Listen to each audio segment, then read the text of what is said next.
Hello and welcome to the Wild Wild West podcast. My name is Richie Riche of the MHRT Network. Directly over that away is the real Alex Gibbons. You can catch him on Arrowhead Addict. And it seems just like every other podcast that is on YouTube this past week, just do a search and you will likely see Alex having made an appearance. I'm everywhere and nowhere, man. All at the same time. Yeah.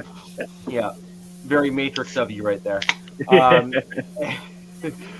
Down directly below here is Captain Jack of the Captain Jack Rackham YouTube channel. Catch him pretty much every day of the week, including reruns and everything else. Well, I'll tell you what. This week, actually tonight, tomorrow, and then I'm going on hiatus. Whoa. I'm going on hiatus for at least 3 weeks, if not longer. Wow. You Yeah. going on a darkness retreat? I'm sorry, what was that? Are you going on a darkness retreat? No, I'm not going to go smoke dope like Aaron Rodgers and shit, but Lock yourself in a room. I will be, and I said this on my show last night. I will be in class for the next 3 weeks, which is a 12-hour class, Monday through Friday. And I need to make sure that I'm well rested because it's classroom, Good on that.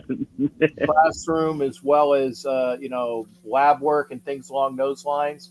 So I will not be doing any shows unless I pop up and do like a spontaneous show on Saturday if I'm not totally exhausted. So I apologize for bringing the room down, but I just wanted to let folks know if there are further shows of the Wild Wild West, you're going to be without me unless I can find. I'll try to find you a sub or whatnot. But I'm not going to be here for at least 3 weeks, if not longer, because the classroom work goes hand in hand with possible employment. And the possible employment might make it very, very, what's the word I'm looking for, not happening for YouTube for several months. So I hate saying it because I enjoy doing this, but got to have money, and money means you got to have a job. And if you don't have that, you're sitting in your house taking money from your savings. That's not good. Fair enough. And then down damn. directly, diagonally that Cap way. came out of the gate swinging. All right. I said, he says, well, you see him everywhere. But I said, I just wanted to He dispel. said, I got one for you. Yeah. Hold my beer and watch this shit. Like, there you go. Hang on. Sorry. The bomb is about to drop. Are you ready? Yeah. I'm gonna nuke that crap right out of oblivion right there, my man. Boom! Yeah, exactly. But yeah, without further ado, hey, let's talk to Robert. That's the bazooka to kill the mouse, right? Yeah. Sorry. All right. You asked. Yeah, and we got Robert here, who always puts the interesting secondary element there to his name here, which we will discuss that with the Chargers, Robert, later on as we go through your coaching hires, because I'm assuming the staff is set. This is where the name is leading us. Yes. How are we doing there, Robert? Doing very well. We obviously got some pretty exciting news from our teams over this past week. Can't wait to dive into it. We did. So may as well throw over to the team that's made the most changes, and we may as well start with you and the Chargers there, Robert. Obviously, there's been, changing your head coach and not hiring the interim is going to yield far more changes than, say, the Raiders are likely going to undergo. Although I think the Raiders are probably going to have a few additional changes coming as well. Yep. If just being honest, right? It was hilarious. We made a joke in the DMs and stuff after the show. Wednesday, I said, I'm pretty sure Kellen Moore probably won't be with the Chargers much longer. and then literally the Thursday after the show, it's like, Dude, it was like that Tomorrow- night. The morning after. yeah, it's like I don't want Kellen Moore anymore. He can go. Yeah. Yeah. Good luck. Yeah. I mean, we did say, when you hire somebody of Harbaugh's magnitude and just presence, you're obviously going to let him build the staff around what he wants. So, obviously there was a little bit of I had a little bit of pause to think, oh, maybe they'll have some continuity with Herbert and Moore in the offense, but obviously Harbaugh's going to go in his direction, and I'm not going to be upset about it at all. I think to finally put some talk behind why I put finally a run game is because we hired Greg Roman as our offensive coordinator. He was with Stafford. He was with Harbaugh at Stanford, and then eventually went with him to the Niners as well. So he's coached with him before. They had a great running attack in San Francisco. It's what got him to the Super Bowl. They had a mobile QB in Colin Kaepernick who could still sling it. Now, I'm not going to come up here and say Herbert's going to be running around like Lamar Jackson or Colin Kaepernick. It's just not going to happen. The dude has running ability. Don't get me wrong. I don't be surprised if you start seeing a little more read options in the offense, using Herbert's legs, because he does. We've seen games where Herbert has, where Herbert uses his legs to win those games. He doesn't just have the arm. He is mobile. He does have mobility. We saw him win the Rose Bowl with his legs. So I think people, Chargers fans specifically, they hear the name Greg Roman and they freak out because they're like, oh, it was Baltimore was complaining about him, and Baltimore, couldn't wait to get rid of him and all this stuff. But people forget that Lamar won MVP with Roman as the offensive coordinator in 2019, his first full year starting. So, it can't be, you can't have it both ways. You can't say Roman was terrible, but then turn right around and say, well, Lamar's this great talent. It was like, well, yeah, he had a pretty great coaching staff to help him out. The defense was amazing. The run game, all 4 years that Roman was the offensive coordinator, was top 5. I think even 2 of the years it was first, or I'm sorry, top 3. It was they were first 2 times and then third the other 2. So I think this is perfect for Herbert. I think he needs this. It's been so much of, I feel like in his career, this 4 short years, they've tried to put the entire game on Herbert's shoulders. The defense has just been awful with Staley, or was awful with Staley. The run game was non-existent. I mean, we were 18th in 2020, which was Herbert's rookie year, and then every year after that, it was 21st, 30th, and 24th. So he's literally had to just drag this team to wins, and with no help at the run game, no reliable targets, I would say. I mean, Keenan Allen is obviously a Hall of Fame receiver, I think, and I think he's fantastic, but he's getting older. Mike Williams can't stay healthy. I know Rich is shaking his head, but it is what it is, man. The dude's got 10,000 receiving yards. Playoffs. Listen, I know the team success has been rough, but individually, I think Keenan Allen, not saying he's going to be a first ballot or anything, but I think eventually he does get in. I digress. Herbert has, to wrap this all up, Herbert has basically had to carry this team and drag it kicking and screaming to wins.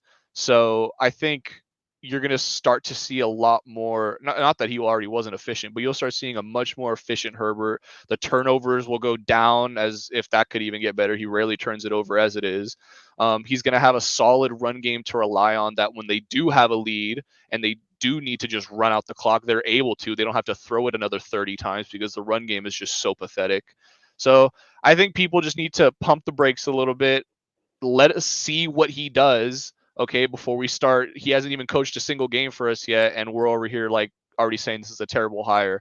Trust Harbaugh, trust the process, trust in what these guys are doing. They're getting paid for a reason.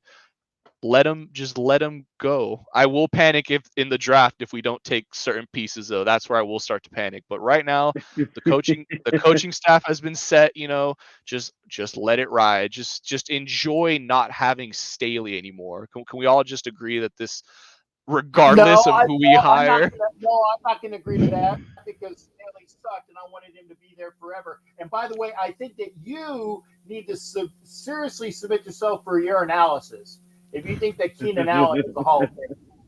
I'm just saying that. If you think that Keenan Allen is a Hall of Famer, you need to go pop into a. By the way, I passed my urinalysis today, for my school. So, I know I ain't smoking anything. We're flexing. It's a weird flex. So you need to figure out what is coming out of your mouth because you're smoking something. And the other thing is that, Greg Roman is hot and cold. Greg Roman will be an asset, but he will also be somebody that you will be looking for your weapons and making sure that the security at your stadium, which are, they're real a-holes there, by the way, but they will be used effectively because there will be people that will want to brandish weapons with Greg Roman eventually. It might not be this year, but he is hot and cold. You love him and then you hate him and you can't get rid of him fast enough. I'm just letting you know that is the MO for GR. See what I did there? MO GR. Okay, there you go. That's it. But again, I went to the I went for my urinalysis 0, baby. I passed it with flying colors. Baby. Never had. I pee clean, baby. And so you need to go. I'm sorry, Robert, but you need to go. And I know you're younger and you probably have things that I haven't even heard of. There's also stuff like we've had this discussion with like PCP, purple dots or whatever. Yeah, purple microdots. Alex, get that shit right. Okay? Your purple polka dots, dude. I forgot about those. Yeah. See, I don't because I'm old. But there you go. Hey, Rob. Hang on, Captain. Here, this is for you, Robert. Keenan Allen currently in all-time rankings is ranked 47th in terms of receiving yards. 47th. Mm-hmm. And there are quite a number of more notable names in their own era who have not gotten into the Hall of Fame.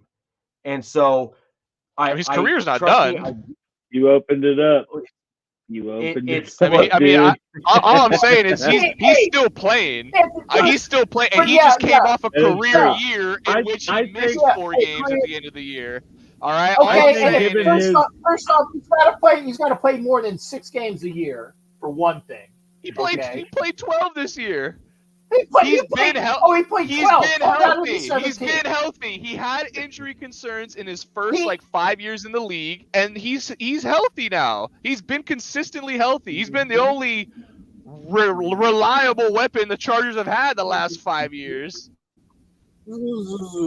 I am okay. It's not the little fiddle; it's a big fiddle for you. At the end of the day, the big question that he's got to overcome is: was he a better wide receiver than, say, someone who's still barely in the league still, Julio Jones? He's at 13,703 yards. I think Julio had absolute dominant games and dominant stretches in his career. And I think that Keenan Allen has some difficulty and will have some difficulty when taking off the powder blue and gold that you have on right now. I think that'll be a difficult one to justify. You also have the likes of Terry Holt, who is ranked 17th all-time yards.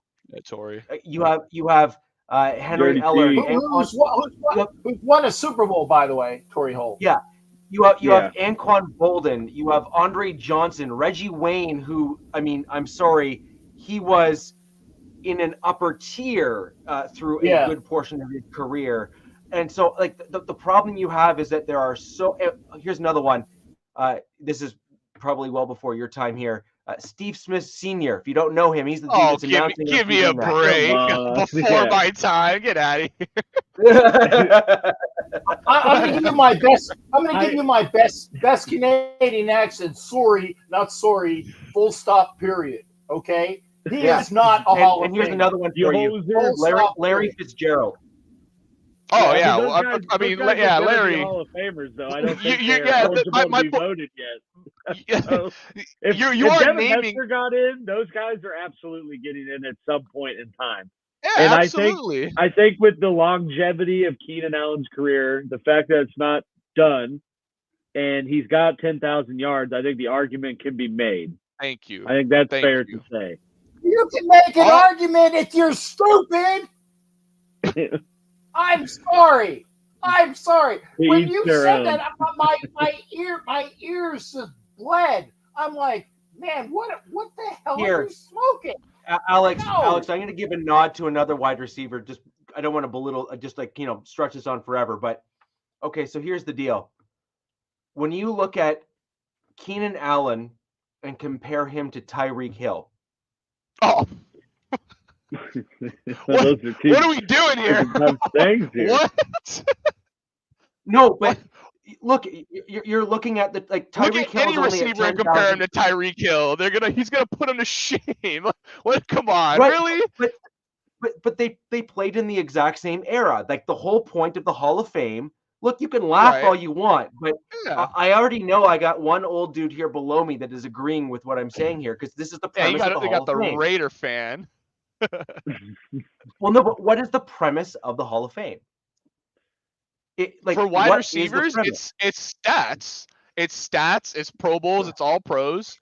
For quarterbacks, it's rings, it's Super Bowl wins. For running backs, it's more or less the same. It's stats, it's all-time achievements. You're using assessment, but the overarching piece. So, for example, when you hear guys like Shannon Sharp and some Ray Lewis and these other, absolute just upper echelon players that played in the NFL in their eras, they will literally all. The one thing I have to give them all credit for is they all have a very universal definition of Hall of Fame player. That is, can you speak to the era in which they played without mentioning their name? Right? Like and an example is like Megatron, for example. He has good stats, generally good stats. He doesn't have any Super Bowls or anything to his name, but the dude defined his era. Right. Waving, baby. The guy defined his era. And that's the point. Like that is the point. So besides Tyreek, who would you say defined this era? Like what wide receiver defined this era besides Tyreek? Because we can make the argument that there's a lot of wide receivers. Like you didn't even mention D-Hop, and D-Hop was one of the most dominant wide receivers in this league with bums with bums at QB. Like it wasn't even fair to him, and he was still producing and still putting up the numbers. So that's why it's tough with receivers because it's so dependent on the QB. If the QB is poor or the QB is a terrible QB, what is the wide receiver going to do? We've seen the case so many times where you see.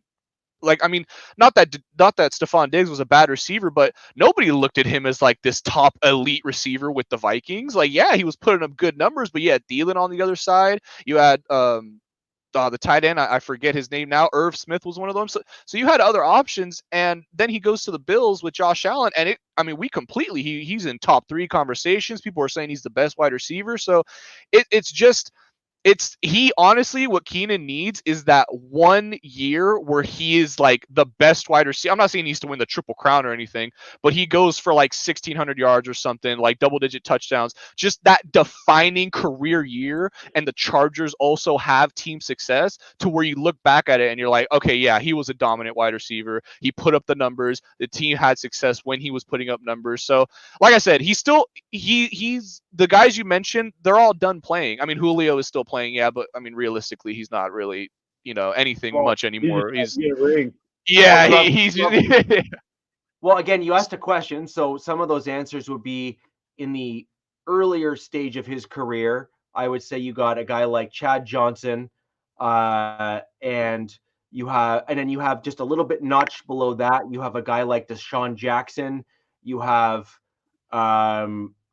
Roddy White. He's a guy that everyone keeps on forgetting. Roddy White, but he had a legit stretch there where he was something special. He was the guy. Now he had a pretty precipitous drop off there.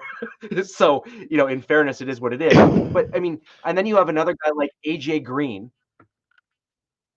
who a lot of people forget when he was there with the Bengals. He had 2-3 years with not great. He had the red rifle, right? The red rifle. The red rocket. Yeah, he had the red rifle, right? And so that's not necessarily something you want to write home about, is saying like that's the dude throwing me the ball, but he had great stats. Another guy is Deshaun Jackson, who he had a very dominant stretch there where he was a legit wideout in the NFL for a good portion there. So there are plenty of other people that I could point to. And then I already mentioned you got Stephon Diggs, who's obviously lower than him in terms of stat sheet, but I think there's been moments where he's been pretty solid. And I would even, if you're going to be honest, if I'm going to put up names and players, I would also look at guys like Wes Welker, who I believe helped define a specific position in the NFL, where I don't believe you can actually complete that era. His stats aren't nearly as good, but I mean, can you honestly define that era of football without talking about Wes Welker kind of reworking and putting the name slot receiver into the common vernacular in the NFL? He was a really unique player that kind of set a tone for future guys to kind of fill that role. So, I mean, my whole point is, look, Allen's a great wideout. He really is. I'm not arguing that at all. I'm just saying that we're talking about this level. And in my opinion, I think he's just one notch below it. He could prove me wrong if he could prove me wrong if he starts showing out in the latter years of his career for like kind of the Iron Man, if you will, in terms of putting up those types of stats. Yeah, kind of like what Larry did. I got one question, okay? And I want to hear the answer to this. Rob, are you saying that Keenan Allen is better than Mike Evans? Oh, 100%. 100%. I'm taking Keenan Allen over Mike Evans. Yeah, 100%. I'm sorry. No way. Yeah, I am. No way. No way. No, I am. No way. And the bile and the protuberance that I have in my mouth from even mentioning a local fake pirate, but at least I can give the fact that guy is talented. Oh, absolutely. He works hard. He has the record. He has the record for what? The most 1,000 yards receiving consecutive, years in a row. Right. Mm-hmm. And you're saying that Keenan Allen literally since his rookie year. No, there hasn't been a year he hasn't. It's ridiculous. You just really just totally just showed how much of an ass you are. Mike, and I like you. And I like you, but you have no effing clue what the hell you're talking about with that last statement. Look, to kind of put this in perspective in terms of why we're saying the things we are, Keenan Allen started in the league in 2013, and he's obviously still in the league today. Mike Evans started in the league in 2014, so a year after Keenan Allen. Mike Evans has 11,680 yards, and Keenan Allen has 10,530 to his name right now. So you're talking he's got about a season. No, he started a year after. No, I know. I know.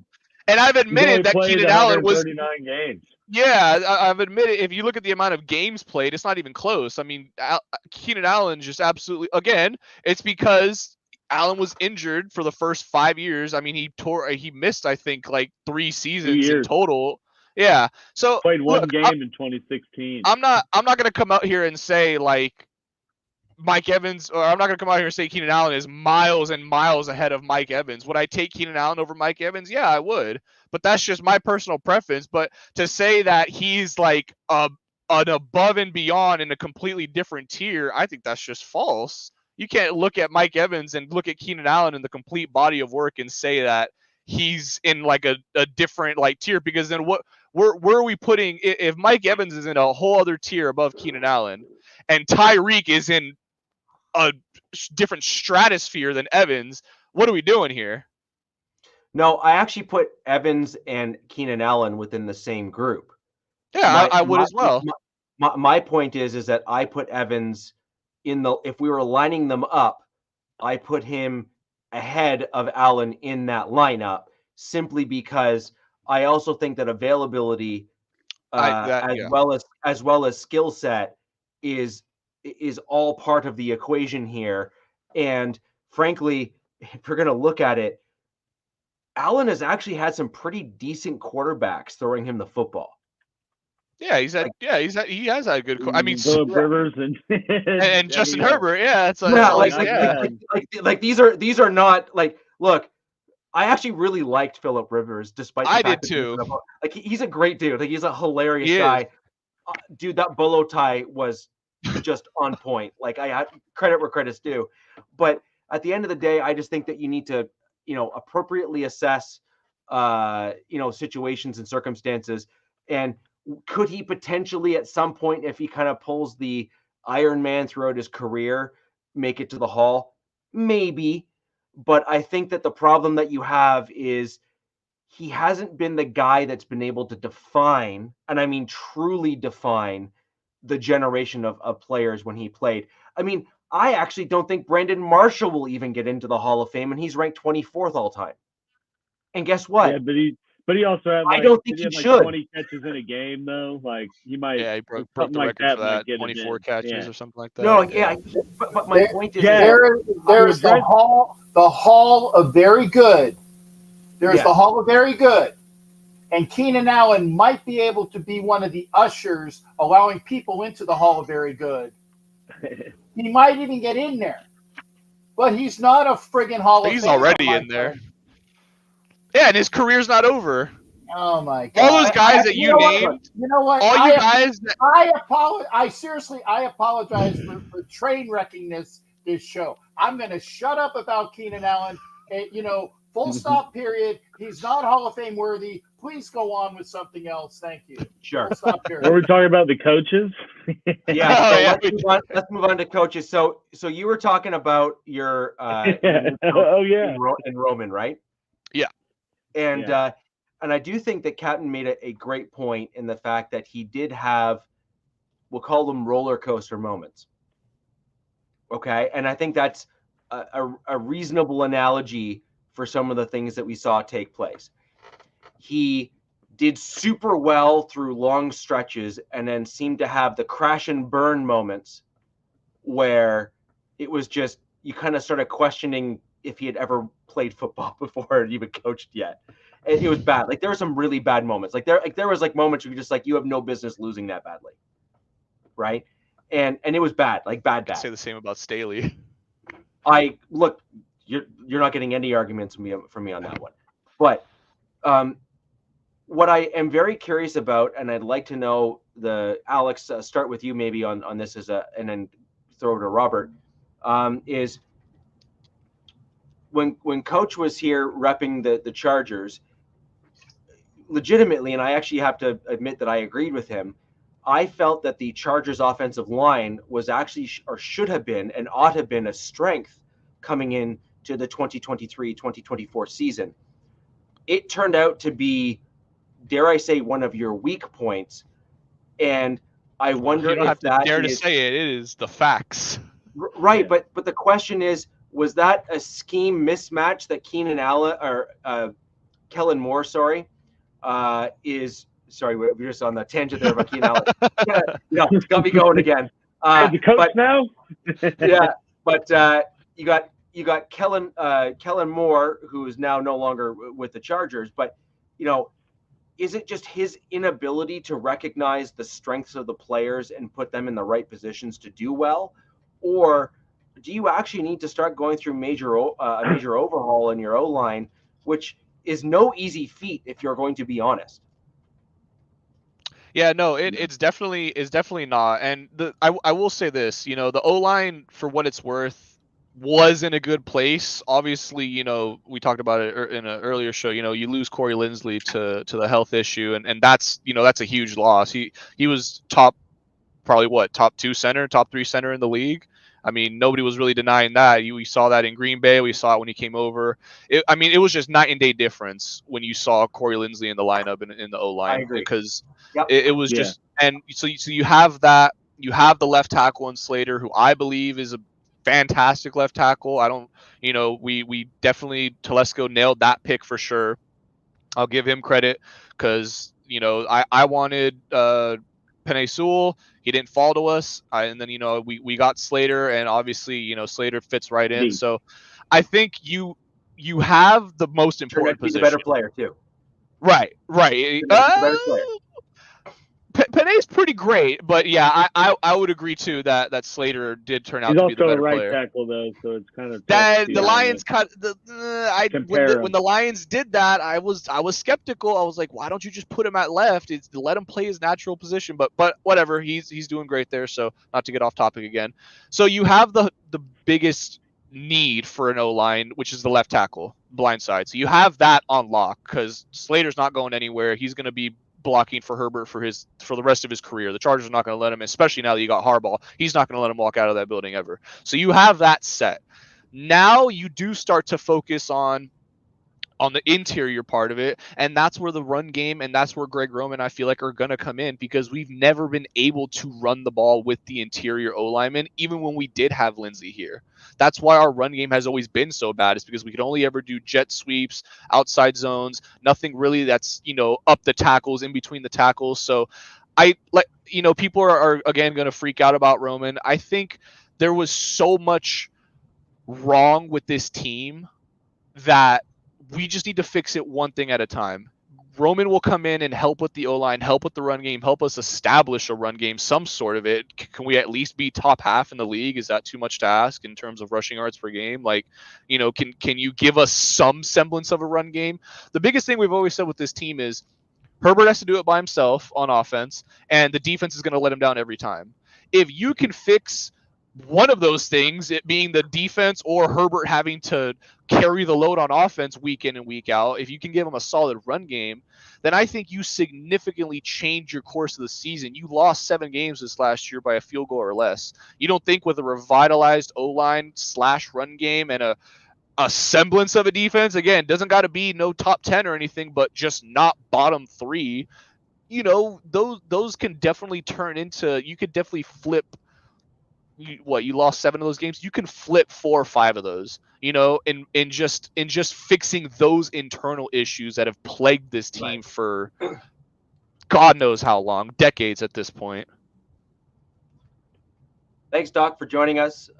Bronco Bill is old, so I will have to check in on him and make sure that he's still doing okay. But last I checked, he's doing well. He's on kind of in the bookends of the week. You get me in the middle here on Hump Day. So nice to see you. You may or may not like me because I'm a little bit more crass than Bill is, despite the fact that he's old and crusty. I don't know if you see down there, Jack Kenna put Staley let the Chargers down. 1,000% Staley let the Chargers down, because this team was supposed to come in and absolutely turn this defense around. Not that it wasn't, we had a pretty good defense with Lynn, so not that it needed much, but he was supposed to be that final piece to, all right, Herbert, go do your thing. We got it on this side of the ball. We got playmakers on this side of the ball. We're going to get you the ball back. We're going to do everything. And it never formulated into what it was supposed to be. And so it was the entire Staley era, you can't even say that the one year we made the playoffs was good, because you lost in that. Yeah, you lost in that fashion. You might as well have not even made the playoffs. On the underpants. God, man. Every week it was that. Every week it was Staley just shitting himself and not. I mean, like, I can go back to that game last season against the Vikings. We should not have won that game. We did not deserve to win that game at all. And I'm just like looking at it like, how can you be so stupid and it falls in your favor? It was like he was falling backwards into wins. Like he wasn't even trying to win, and it just happened on accident. Like it was bad. Under Staley, it was bad. So I think, he was just out there playing Madden. Yeah. No, seriously though. Seriously running out there. Going like for it on 4th and short on your own 20, whatever it was. What? Well, they called that 4th. They called that 4th and Staley, right? That was literally. Exactly. That was the coin. That was the coin term, right? And yes. So for sure. Robert, I just want to throw over to Alex on this. Being a former lineman, having some additional insight into that position group. Curious as to how you would apply Roman's style to some of the players that you already know on the Chargers. And obviously at the center, in my opinion, is actually probably going to be your biggest need, because you got to get better at that spot. Like, that is such a critical position. Alex, I think we spoke about that in that last little stretch there with a couple weeks ago now, just how important that center position is on the O line. What are your thoughts with the Chargers, how they fit with Roman, and maybe some of the changes that Robert might see in his team? Yeah, well, I'll start with Robert kind of hit the nail right on the head by talking about Corey Linsley getting hurt, and I mean that. Yeah. I mean, I know going into the season, I know we got in arguments on the Chargers O-line being better than the Chiefs, and vice versa, and that all was very true. And then Corey Linsley goes down, and you see, I mean, that was pretty much the teach tape of like, this is why the center position's important. Because I mean, there's so much that goes into being a center. I played it in college. I can only imagine how much more is into it, at the professional level. But I mean, that's not a position that you can just plug in someone else and expect to have the same fluidity and be able to do everything so smoothly as you would before, because you got to think about someone else accounting for looking at the front and who's up on pressure and changing protections or calling out where the mic is, or changes in coverage. It just depends. But and the elite ones are the ones that are good at doing that stuff, on top of having the athleticism to be an elite center. But I mean, like your Kelsey, your Lindsey, Creed Humphrey, Ragnow, any of those guys go down. I mean, that offensive line is totally, significantly worse. It's like losing two pieces. I think from that aspect of, I don't know how many games he played, but I don't think it was that much, right? Two or three. Yeah, something like that. And I mean, and to note it again, he got hurt in the, he got hurt in the Chiefs game last year, and that made a huge, changed the projection of the game. Yep. I mean, immediately. Because they were like, oh, let's just put Chris Jones over here. Yep, let's put Chris. And he absolutely clapped. We'll clap. But hey, I didn't forget that. Great name. Great name. Yeah. Not a great center. Hell of a name for a meme. Not a good center. But so to go back to what you said a little bit earlier, Rich, I don't think that the offensive line was necessarily not a scheme fit for Kellen Moore.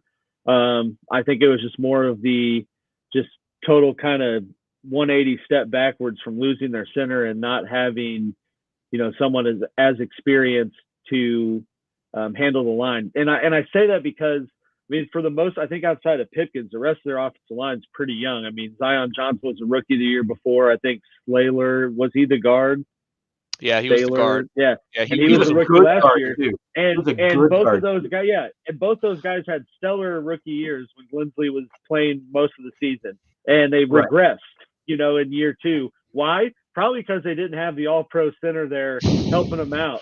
Leading that line. So, I mean, I think that's priority one, in terms of fixing this offensive line. I think they've invested well enough, and maybe there's some other tackle out there to replace, the right side. But, I mean, across the board, they got the rest of it. I'd say on lock, and it's more of prioritizing getting that young center. And we've seen teams like, you saw the Ravens do it 2 years ago, spend their first round pick on Lindenbaum, and their offensive line was, leaps and bounds better. So, I look at like guys like that, Powers, whatever, from Oregon, that's just absolutely killing it. Was Humphrey a first round pick? No, he's a second round pick, but he was projected to be a second round pick and fell back. But look at that too. I mean, they get Creed Humphrey and their offensive line, it changes the way people look at it. So it's not just me from a position bias of being a former center. I mean, that is outside of the left tackle, your second most or 1B most important position out there.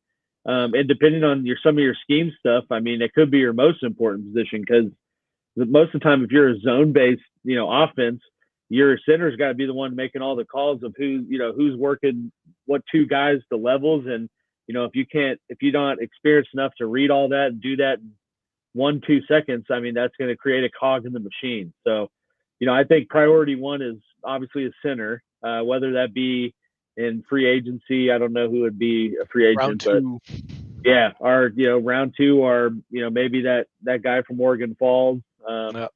You never know, but I think that's got to be an early draft or early free agency priority for him, and then I'd say they're probably pretty set. And then the Roman thing, I kind of look at it as, head coach is Jim Harbaugh. Like, he was an NFL quarterback. He's got his own way he wants to do things. And so, with an experienced head coach like that, you don't need to go find a total all-around offensive coordinator. Harbaugh's obviously a passing game guru in and of himself. He revitalized what was supposed to be the rebuilding 49ers overnight, and with Alex Smith into a reputable trade piece, and then he goes to Kansas City. But I mean, Alex Smith wasn't talked to like the way he was before Harbaugh got there. He was a bust. I mean, So I think from that approach, it's understanding, like, I don't need to go find someone that is an all-around package in terms of their offensive scheme or how they do things.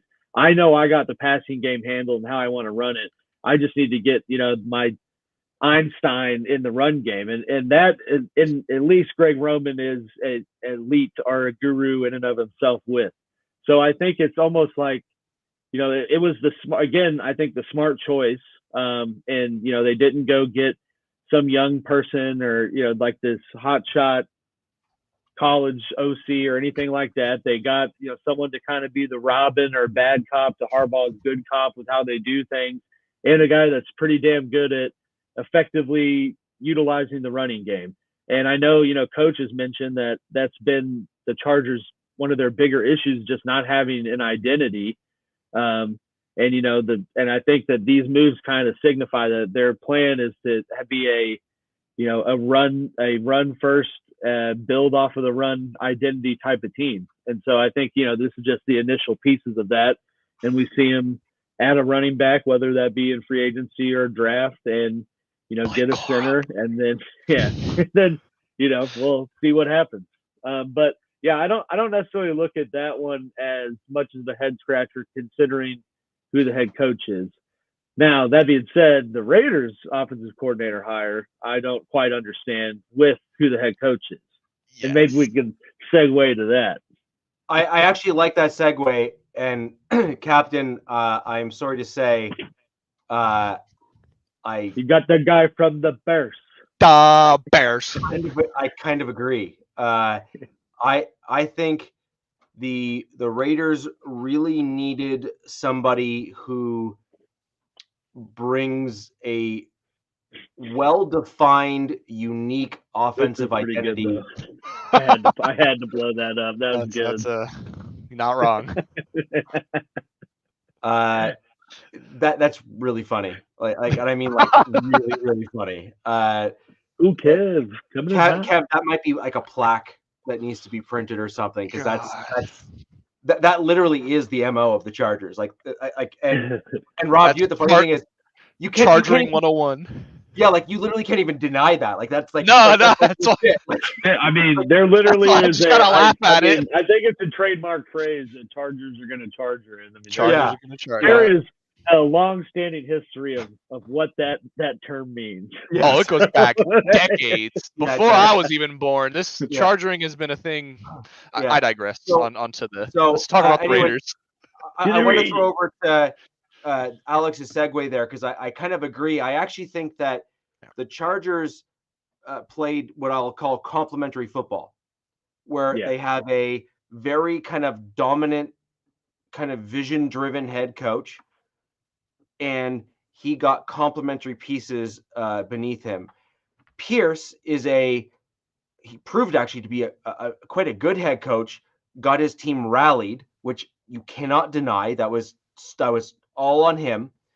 Turned the team around, again, all on him. But, and it is something that needs to be addressed, he does not have the long-term experience within the position, like within the head coach position. It is new to him. It's just a fair comment. And the Raiders have struggled in the last couple of years, at least, truly defining and maintaining, dare I say, their offensive identity in terms of who and how they want to be. And I think that this offensive coordinator they brought in is, at least on paper, from what we've seen thus far, not just filling me with confidence that he's going to do what you want him to do.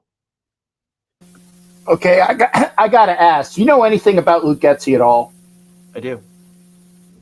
Okay, let me hear what you know about him, because I'm intrigued. He has had flashes. Because for somebody that says, "Well, blah blah blah blah," I want to hear about it. Sure. So he's had some. Rich, I'm gonna before you go there, respectfully, I apologize, but before you go on to your rant, okay, the reason why I want to hear that is because I didn't know a lot about him. I've learned a couple things more the last couple days. So I want to hear your take, because I don't think Alex really knows too much about him, I would dare say. Oh, no, I do. Alex, okay, well, good. He's from the same tree as Hackett, man. His timeline in the NFL is the same with the Packers with Hackett. You know who called the plays in? Not him. And then he goes to Chicago, and what happened? Wait a second. Okay. First off, smug you. Don't tell me I don't know anything about him. I'm going to hit you with some facts. I just gave you a little timeline there. Okay. Smug you. And that's a better way than saying F you, just smug you.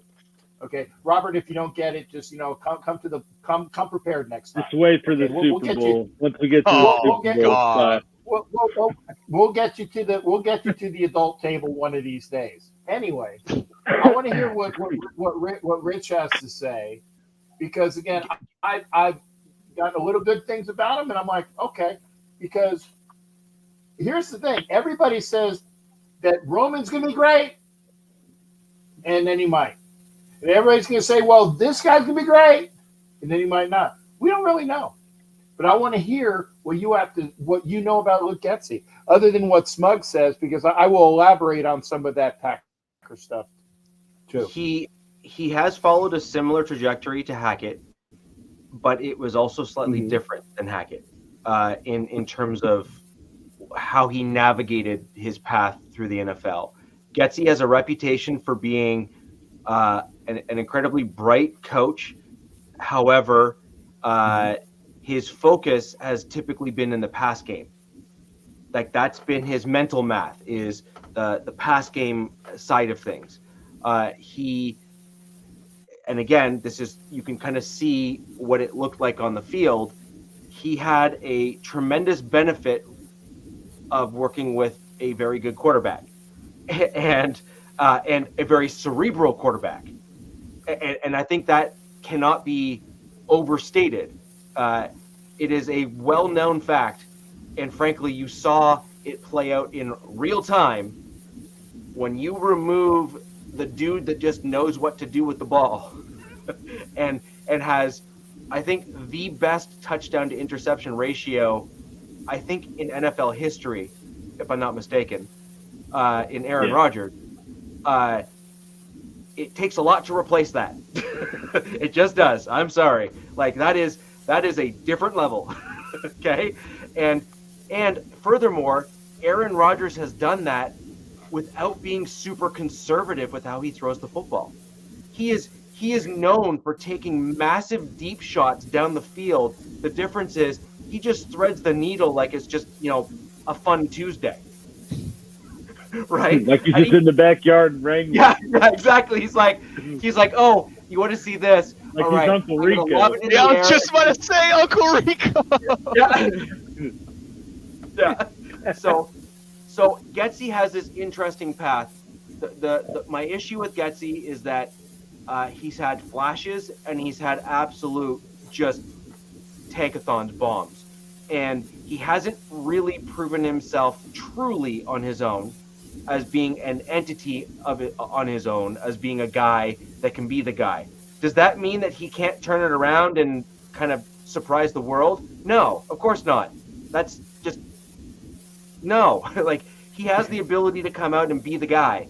The problem is that in my opinion, for whatever it's worth here, is I think that Pierce could have benefited just a little bit more from a guy that just has a little bit better of a proven track record, or at least an absolute solid vision, a proven vision of some kind that the Raiders can actually steer a ship in that direction to actually meet and kind of become that thing. That's my issue with Getsy. That's my biggest issue with Getsy, which is where is the rudder on the ship going? And Captain, given your name and your background in history, I thought you'd appreciate that analogy. I did like that. That was very nice of you to kind of get that nautical crap in. Okay. So here's some of the things that, and again, bless you, for your nauticalness, and fair winds and following seas to you as well, sir. Okay, that's something to look up. My issue is that we were on. Everybody was harping on Cliff Kingsbury. Okay, and I said this last night. On the show I had with Miss Peggy. I'm like, okay, Cliff Kingsbury. Yep. Okay. I'm good with that.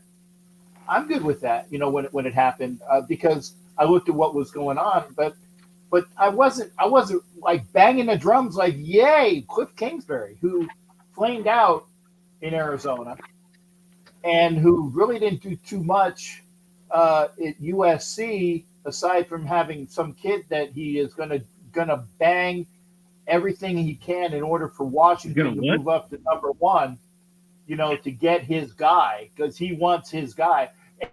And Cliff Kingsbury went into the building, and I don't have it. I can't say it definitively because we don't know. But we do know is that he wanted 3 years, and the Raiders were going to give him 2. He wanted a bigger amount of money, and the Raiders said no. He also, and that's the stuff we do know. Okay. And Magic Johnson was calling him. Whatever. Anyway, the thing that we don't know that I kind of think is happening is that when he was in his interviews, he said, hey, Caleb's my guy. We need to get Caleb, blah, blah, blah, blah, blah, blah, blah. And he was told in no uncertain terms, you're not getting Caleb Williams. We're not getting Caleb Williams. We're not going to job up to number 1 to get this guy because the cost is too expensive, and we like to actually build our team. So, sucks being you. You're going to have to use AOC4 or whoever else we bring in, and you're going to deal with that. If you are that great of a mind that you have, you'll make something happen. And he pulled the Lucy, and he took the football away, and he said, well, if you're not going to get Caleb Williams, then I'm going to go home. Peace out. And it was the truth. Probably right, though. Okay. He said, I'm going to go to a team that has a chance to draft Caleb.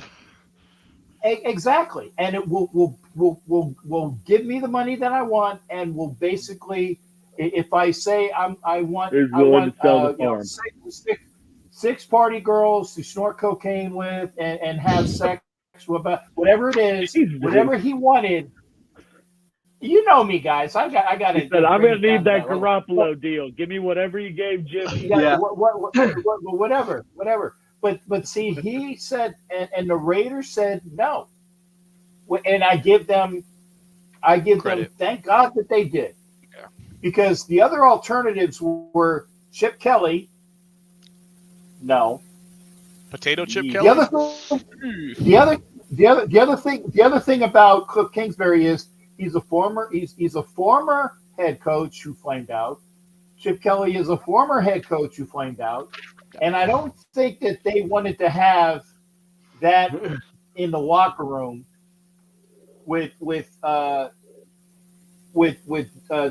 Pierce as the main man and a younger head coach who flamed out, because they already have great head coaches in there with him that he meshes with Marvin Lewis and Tom Coughlin. And they got that good rapport already. And I think that Cliff Kingsbury was kind of like all about him and wasn't anything about it. Because if you heard in the interview that he had when somebody asked, hey, can you kind of elaborate on what happened with Cliff Kingsbury? And he says, I don't talk about anybody who's not a Raider. And that said it all right there. So he basically, he didn't want nothing to do with them. You know, was that full stop period? Shut the up. Okay. Don't want to talk about him. Okay. That was Davis, Moving right, on. in that interview. Sir? That was Davis in that interview, right? No, that was AP.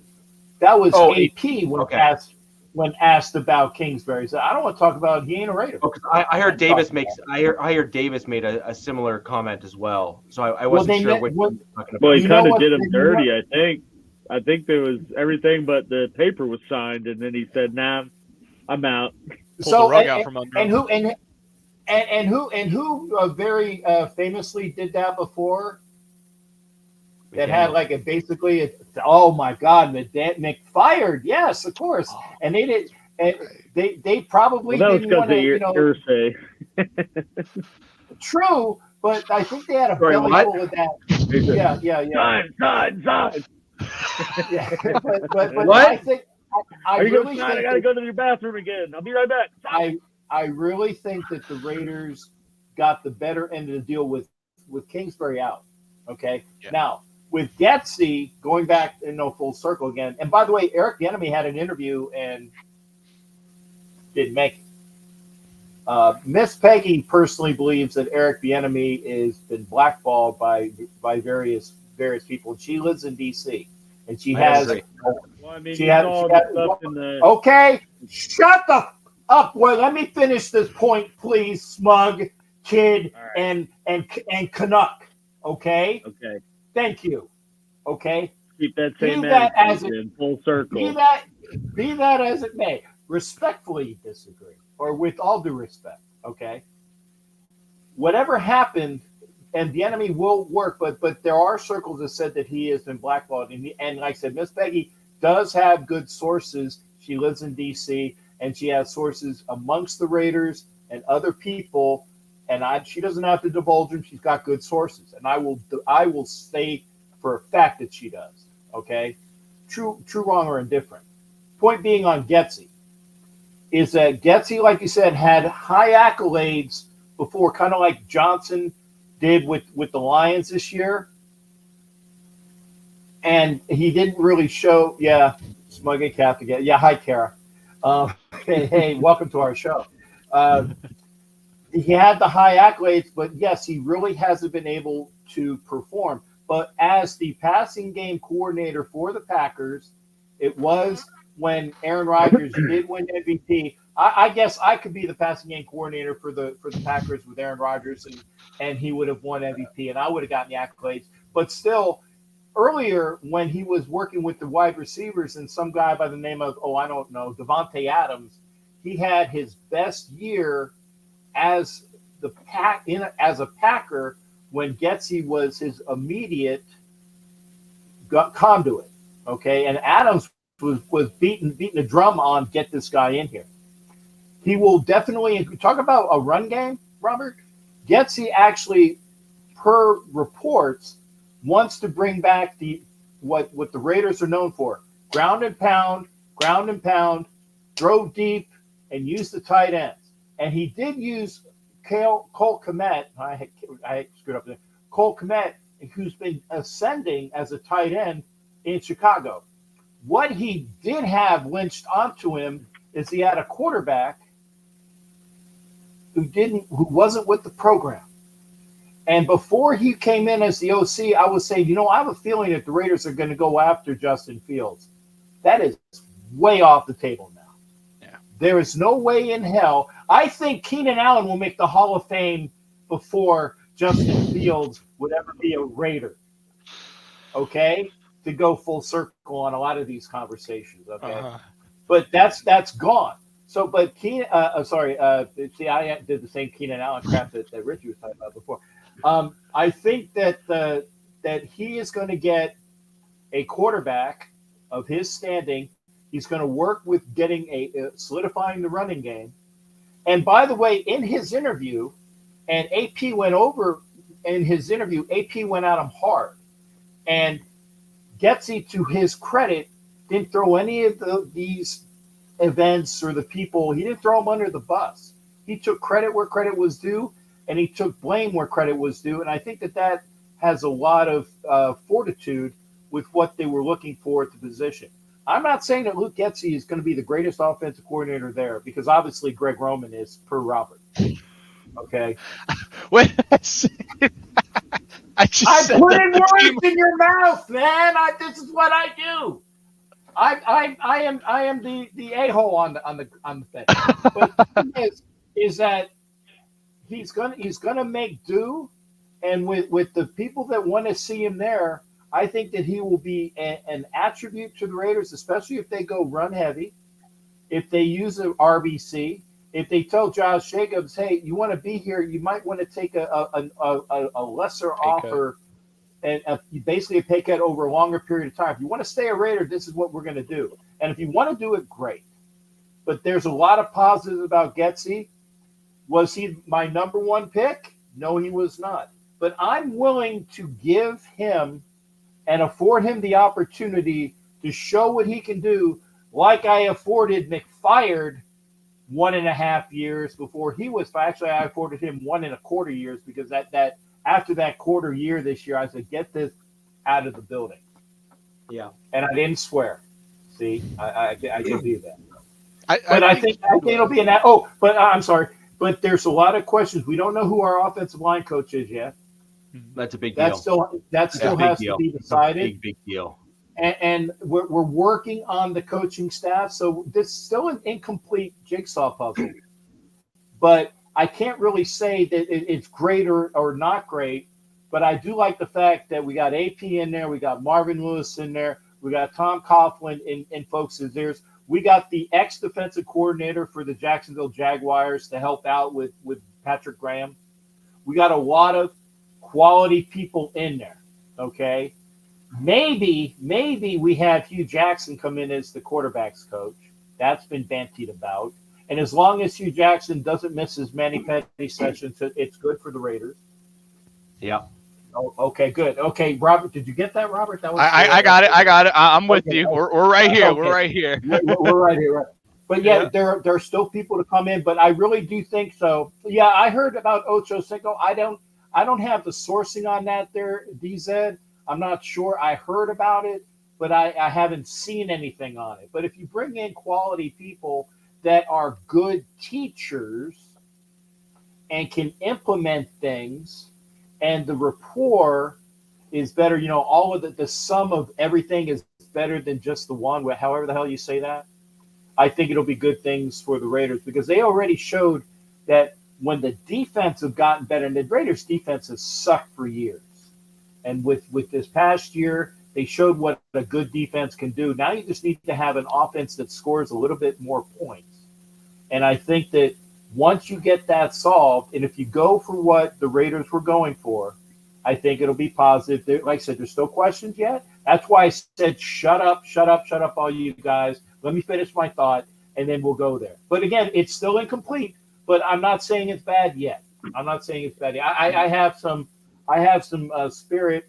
And by the way, I was very tired before this show came on, because I trying to get my body clock over to get up in early in the morning and taking that. But now I'm fully awake, and I thank you for Keenan Allen crap and other things going on here to at least get me wide and awake. So Richie, I know long-winded, but there you go. If for a quick second, Cap, I just have one or two questions, just completely opinion based, because I'm very curious to see what this Raiders team does in this offseason, because you are kind of in a not rebuild, but you are rebuilding. It's more so the offense is rebuilding more than the defense, because Pierce came in and showed that he can coach this team and that defense. And, you have Max Crosby, you have Diablo, you have some pieces on that defense that you can absolutely be formidable in the division and in the AFC. But I think it really, this hire to me it just puts even more questions as to what you guys are going to do in the draft and what you guys are going to do in terms of QB. Are you going to keep AOC for? Are you going to trade up and take somebody in the draft? Are you going to sit at 12, 13? I can't remember. Or take a QB there? Are you going to select? So I think this, like you said, this hire, we can't like the Roman hire, we cannot jump overboard immediately and just say, oh, this is a terrible hire, or oh, this is the best hire ever. I definitely think within the draft and within these coming months in the offseason, I think when we see what moves you guys make, that'll definitely tell us more of the direction you guys want to go. Good questions. Good questions there, Robert. We are 13, one behind the Broncos at 12. Yeah. So whoever the Raiders want, the Broncos will take at 12. I kid, but I don't. But it always comes down to it. Like well, they want this guy, and yeah, we can have that guy too. It would be good for us. But I said that, and Angelo, who might be doing my shows while I'm on hiatus, and I thank Angelo and Bishop if it comes to fruition. So there'll be some content on my channel. We'll see about that. But it's still an incomplete puzzle. Like I said, the draft is in total flummox. I do know, I can guarantee you that the Raiders will not be jumping up to take Caleb Williams, because getting Kingsbury out of the building, that is the one thing you can bank on, that they're not going to do that. And I'm glad, because I don't want Caleb Williams. Captain, wouldn't that be that would be an absolute boss move on the Raiders' part, though, wouldn't it? It would be crazy. No, imagine Kingsbury comes in is like, I want this, I want that, and then both Pierce and Davis tell him to go kick rocks. He's like, fine, I'm going to a team that's going to go get him then. And then wouldn't it be just an absolute, just like, popping colors moment for the Raiders to be like, here, hold my beer, Cliff. I hope you like your new contract. Trade up to the number 1 pick, draft Caleb Williams, and say, look who we got. Yeah, it would be kind of like the movie Draft Day. Yeah, like we got the guy. Like, what do you want for him? What do you want for him? We'll take your one and a bunch of other things. And by the way, if the Raiders do trade up, and if it's me, if I'm the GM, if I'm not Tom Fiasco, that's for you, Robert.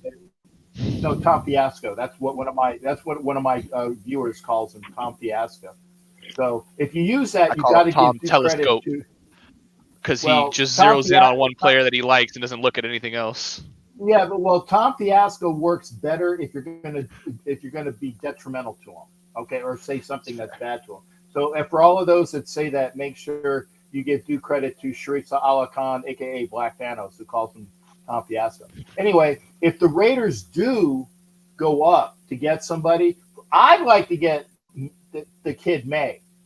I'd like to get the kid May. That's not going to happen. If the Raiders do go up to get anybody, it's going to be Jaden Daniels, because of what he has with AP. He's already got that rapport.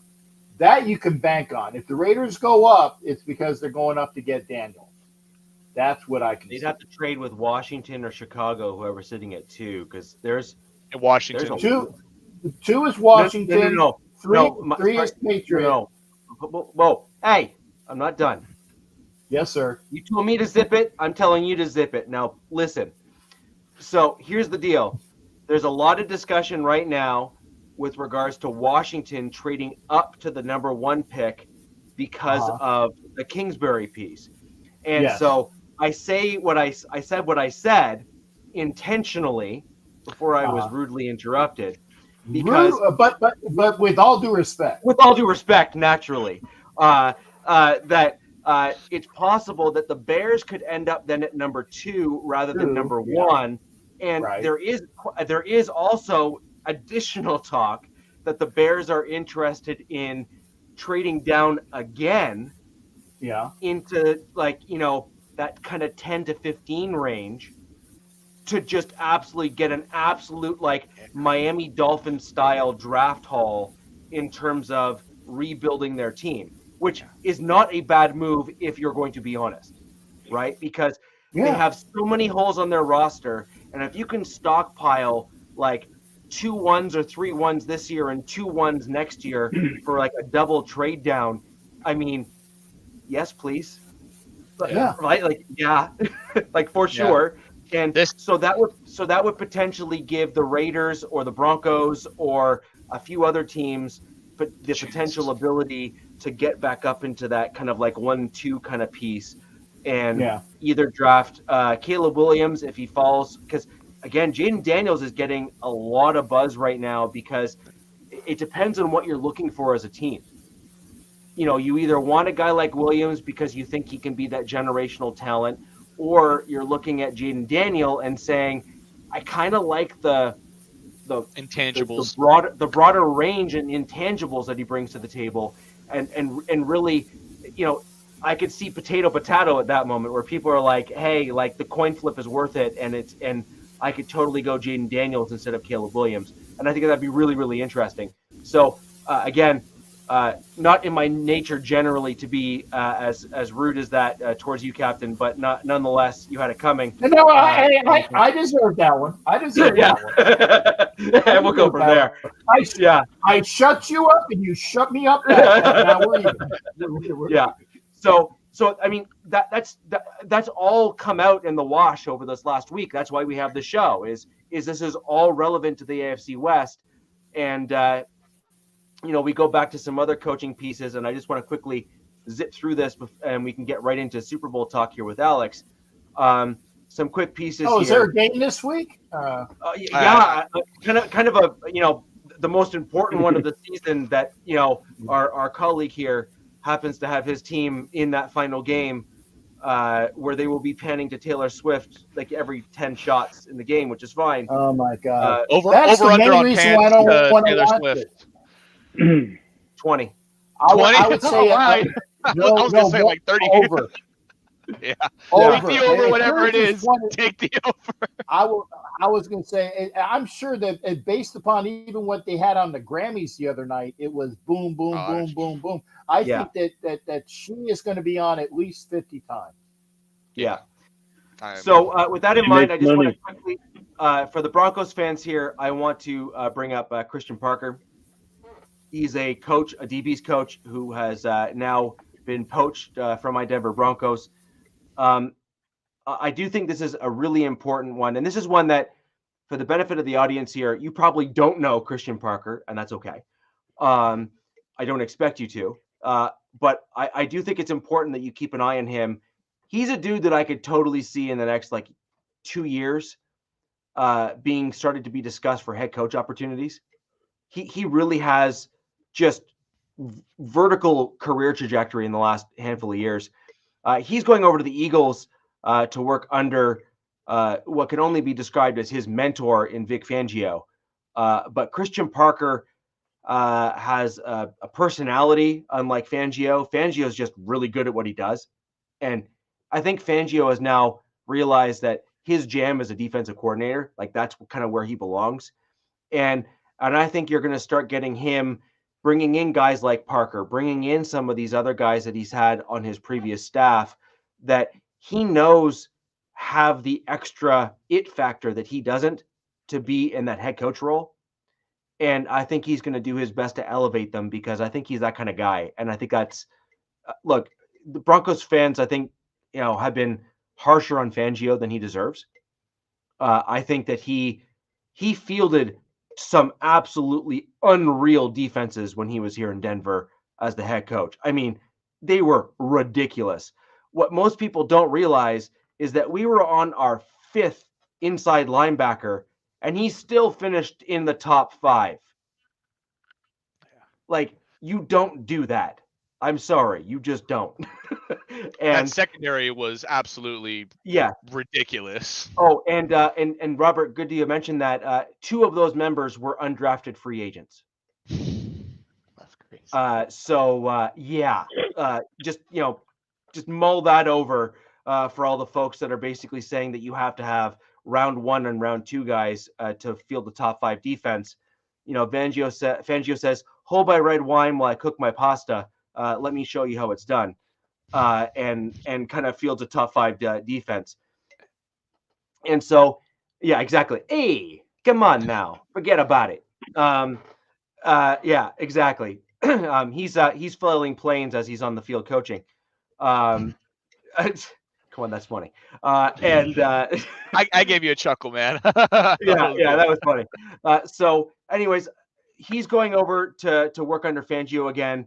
I can't blame him. Fangio is in that absolute upper tier of defensive minds at the NFL level, top 2 maybe. I would argue probably in terms of defensive coordinators, and I don't even know if that's even arguable at that point. He's minimum top 5, but he's like top he's 2, definitely 3. top 5. I think I think top 5 is a given, but I think he's like 2 or 3 at least. And so, anyways, when you look at where he's at, I think he's going to field an absolute heck of a defense there in Philly. I think they have some good pieces there, and I think he's going to elevate the rest of the guys because that's kind of what he does. Now, Parker is and this is the negative piece on the Broncos, has been responsible for guys like McMillan, for the development of Patrick Surtain, for Justin Simmons, actually in the last 2 years, 3 years, starting to improve elements of his game that he was really struggling with if you look at it earlier stages of his career. Now, we all know my thoughts on Justin Simmons. I would prefer we trade him for draft capital. Great guy. I just don't think that he is the elite player that he is. Yeah, I think it's time. But that doesn't mean that he's not an absolute stellar citizen and he's not an absolute ideal draft pick as it pertains to how he carries himself and behaves within the community. He is literally the poster child for a guy that you want on your team in that regard. I just think that there's football to be played, and I have a football opinion on him. And so with regards to kind of the impact for the Broncos, I really do think it's going to be a bigger one than people are thinking it's going to be. And I think it's going to take Peyton 1 or 2 go rounds to find someone who's going to be at the caliber of Parker, in my opinion, despite the fact that there is someone in the wings on the Broncos staff. I want to reserve judgment until I see if they elevate him or not, to see where he lands and how he performs. I want to wait and kind of see what happens there, and we can go from there. And then, Alex, to close things out and transition fully over to your Kansas City Chiefs, and I swear I'm going to regret this decision because I can feel the smugness coming through the screen. But oozing out of me. Yeah, it's just oozing out of your pores. But thoughts on Bieniemy in terms of, I mean, this has been a theme. Like, we've actually discussed this on the show before, so this is nothing new to our fans. There was a noticeable difference with the Chiefs this year. Yeah. Without Bieniemy. It is undeniable that the polish that you once had within your offense in terms of product on the field was just notably different. It was like the attention to those little, minor details that you would otherwise have locked down was just missing. And it is a known fact that is kind of Bieniemy's thing. He is a extraordinarily details-oriented guy. And Captain, to tie back to your previous comment on Eric, that's where I was going with it, is that a guy that goes into that level of detail and goes right down that rabbit hole, so to speak, will often rub people the wrong way because they're looking for a very broad answer. And he's starting to give like the Bill Belichick answer about how important a fullback is and the fact that it existed back in the 1950s and give you the history lesson on the position and blah, blah, blah, blah. That reminds me of Bieniemy. Like to me, from what I've heard, that's an Eric Bieniemy answer. And right. And again, it's not everyone's cup of tea. I'm not trying to disparage Eric Bieniemy because like I said, everybody throws up, great, but, and then they go back to his days in Colorado with the one charge against him. And that one charge, unfortunately, is a smudge. But with Eric Bieniemy with Andy Reid, when you play mom and dad, good cop, bad cop, whatever you call it, it works. It definitely sucked when Eric Bieniemy left. He had Nagy there, and they couldn't get rid of Nagy out of Chicago fast enough either. And then he's still back in the Chiefs, and it's like they're like, dude, what do we need to get Bieniemy back? Because the environment is there for him in Kansas City. Whereas in other places, and that's the key word there, in other places, he's not playing to the same audience. And that's why I said he has been disparaged, rightfully or wrongly, because of that. And that's where the rumor and or the human comes up about the blackball. That's all I want to say. Right, but in fairness, if we're going to be truthful and honest with the product we saw in the field this year with Washington, that was one of the best versions of an offense we've seen from that team in years. Mm-hmm. And I mean years. And Alex, you called this out in one of our last shows. That is in large part due to Eric. It just is. Yeah. That's what he does. He minds his P's and Q's. He is always pushing for details and saying, do better, do better, do better. And, a lot of these guys, and frankly, Fangio has the same problem, is he's saying, work harder and you'll play better. And they're like, well, I don't wanna. And, acting like little whiny babies. And, that's not good. You can't, like, the truly elite players from in days gone by did 3-a-days when they messed up, and they didn't complain about it. And now in today's day and age, it's like, I have to practice, really. And it's we're gonna do up downs until I get tired. Right, exactly. Exactly. Yeah, exactly. And it's those types of things that we just don't see anymore. Eric presents himself and certainly has a reputation as being kind of in the more old school kind of camp in terms of coaching style, which is details, details, and details. And it shows in his teams. You saw it in Washington. They've never looked better. You saw it in KC when he left. They saw a noticeable drop-off, although in fairness to KC, Alex, and we'll get right into that for the Super Bowl, in the last 2 games, you've kind of had a resurgence. So that's not necessarily something that has sustained itself, but it certainly did for the majority of the regular season, where we saw things occur in KC that we just haven't seen occur in years. And frankly, only since Eric left have we seen those, we'll call them negative things on the offense, kind of rear their ugly head. But it is nice, for at least as a KC fan, I'm sure, to see those things get tightened up. And I think that's in large part because of the fact that you have so many Super Bowl winning players on the roster still, that it's just, guys, if you want to actually win this thing, like, pull it together. Yeah. Yeah. Right? Like I think that's more player driven than it is coach driven, if I'm going to be honest. Yeah. Well, and I think Eric Bieniemy, I know this might trigger some people, but I'd almost compare his coaching style to like Bill Belichick, right? Of like, this is my highway, stay on my highway. If you get off it, I'm going to be on your ass. And, that coaching style works and is not really addressed when you're winning. When things are going wrong, that's the first thing they point to. And obviously, Commanders, pretty historically non-winning franchise, at least in the last 10 plus years. So we saw it, like I was getting to when Cap mentioned them earlier, like we saw it from literally training camp. They were already complaining of Bieniemy's coaching style. And then Rivera's going out and kind of like not backing up his coach, but just like talking, softly addressing it. And then there's reports of, if ownership asks the players about bringing EB in as a head coach in Washington, they don't anticipate getting a very rave backing from the players. I do think that, it's pretty apparent at this point that he's been blackballed for whatever reason, because, it was easy at first in KC to be like, well, yeah, we're not going to hire him because everyone knows Andy Reid calls all the plays. So then, he goes out and takes an OC job at a different team, albeit I think the job he took, he was set up to fail from the beginning.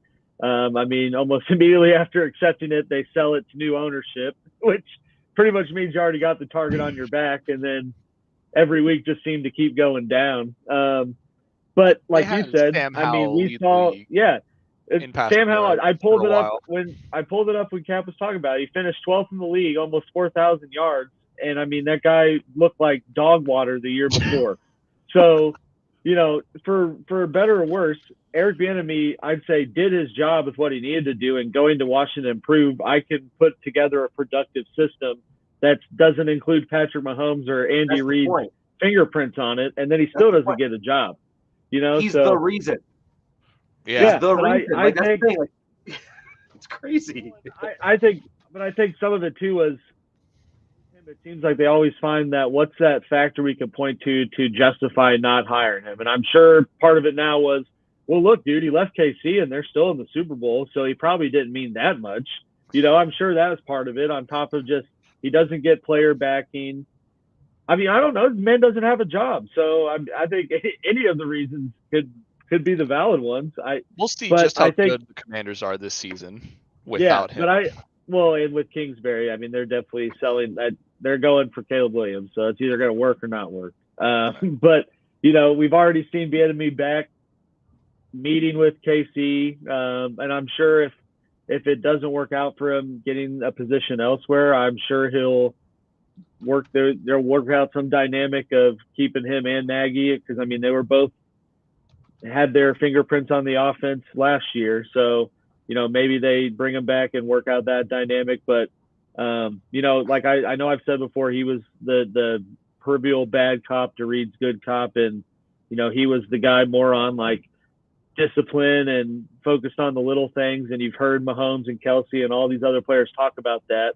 And, that is the one thing that we saw them lacking in when they went through that, 4-game stretch of looking pretty mediocre. So, he definitely played a part in their success, but for whatever reason, people outside of Kansas City don't seem to look at him that way. I take him in Denver in a heartbeat. Oh, yeah, you definitely will. For real. I take 100%. him in Denver like that. Yeah. He has proven, literally proven, that he goes to a team and they look like trash, and by the end of the season, they no longer look like trash. It blows my mind, honestly, how Josh McDaniels was able to get 2 head coaching jobs because of basically sucking off Brady the entire time of his career, and Brady essentially made him. But Bieniemy can't get 1, and people are using the excuse of, because you have Mahomes. McDaniels had Brady, and nobody made any excuses about that. They were like, well, he's just a great offensive mind, and he can do it anywhere. No, he can't. Well, I will say this about McFired. This is the only positive I'll ever say about McFired. McFired has never lost to Bill Belichick. Be that as I would also argue that McDaniels. I'm serious. He's never lost to Bill Belichick. He beat him in Denver. He beat him with the Vegas Raiders with Chandler Jones before Chandler Jones checked out.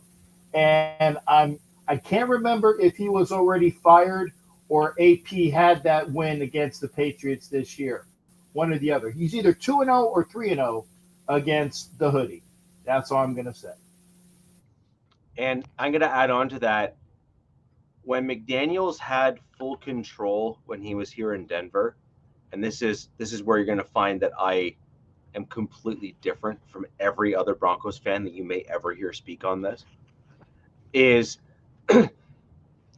when you go back and actually analyze the individual picks that he brought into Denver when he was here, the overwhelming majority of them that ended up making it to the Seahawks Super Bowl were Josh McDaniels draft picks.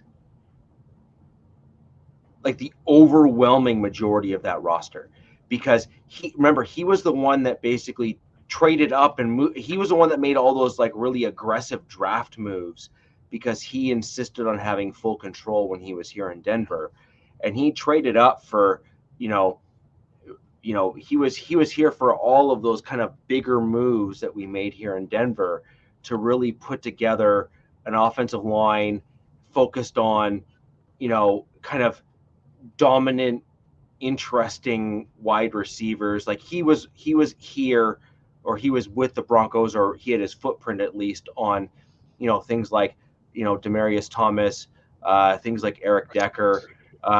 You got that's another wide receiver, by the way, through a stretch when he was in his dominant phase. He was Decker or DT. No, DT. He was like him and Emmanuel Sanders were an insane duo, unreal, right? And I agree with that.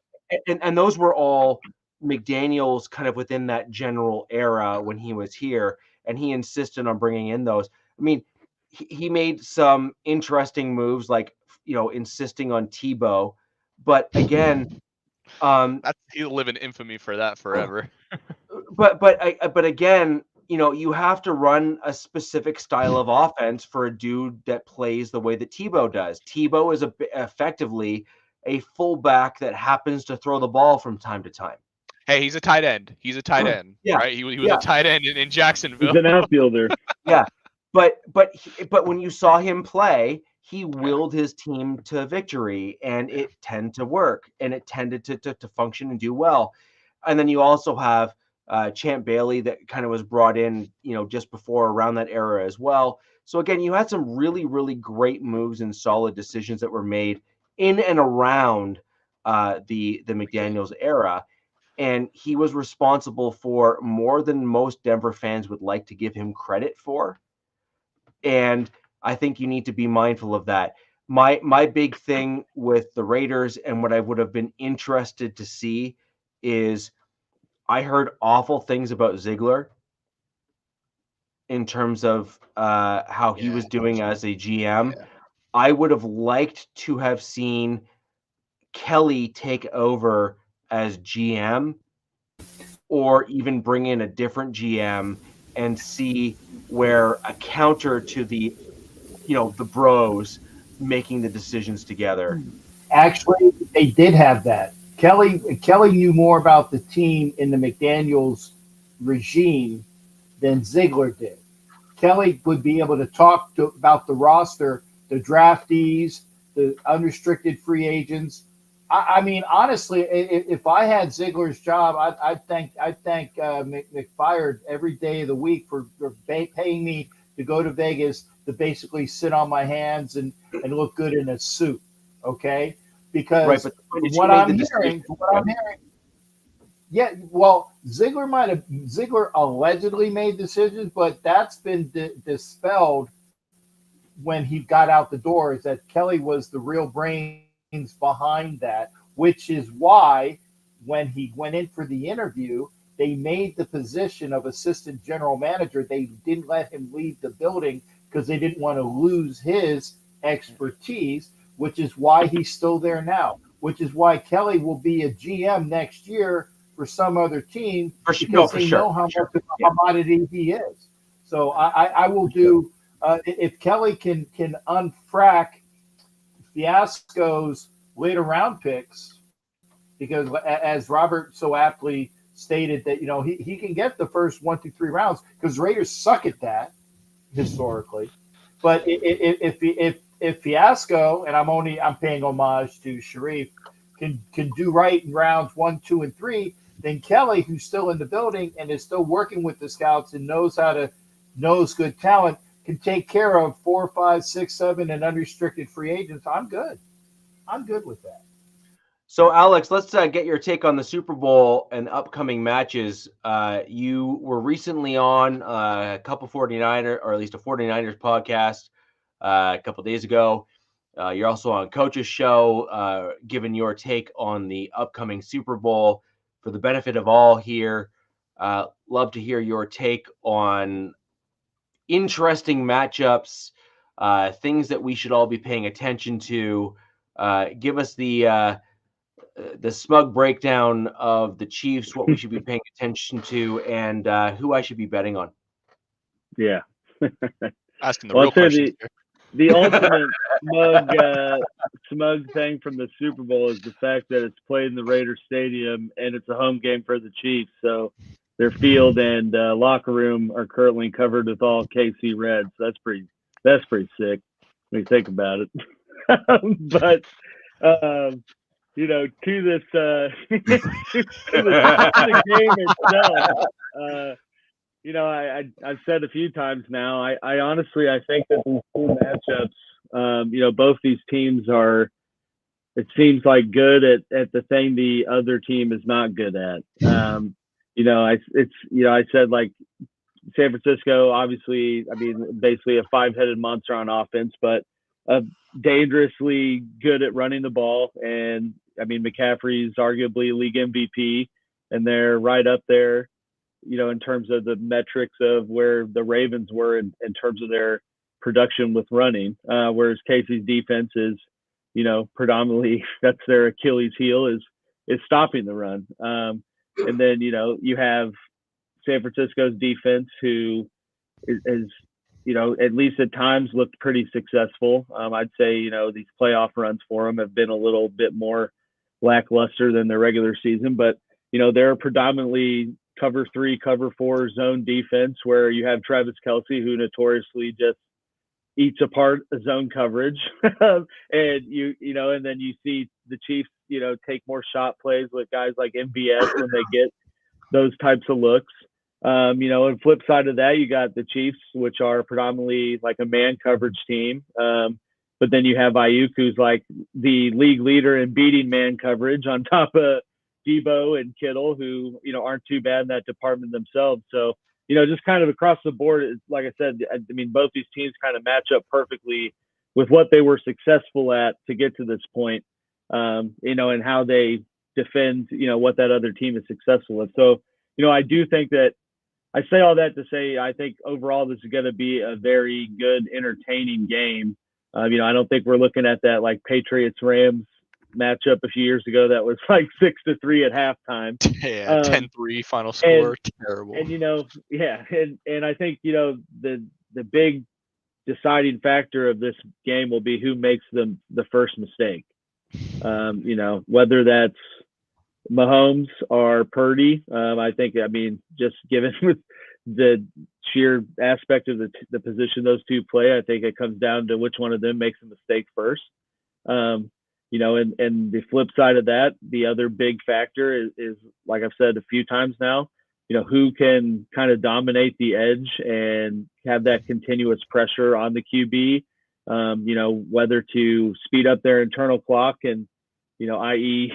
increase your probability that a mistake is made, or, get them panicked and holding onto the ball. And then you're looking at, another opportunity for turnovers or sacks and, putting them in more of a negative game script. So, those two things kind of go hand in hand, because honestly, in any game, the team that's getting the most pressure, whether that's, in the run game or in the pass, is usually the team that wins. And looking at that, you have the Chiefs defense, which will be without a Minihue. I know we've kind of briefly touched on that before, but he obviously tore his ACL. He's out.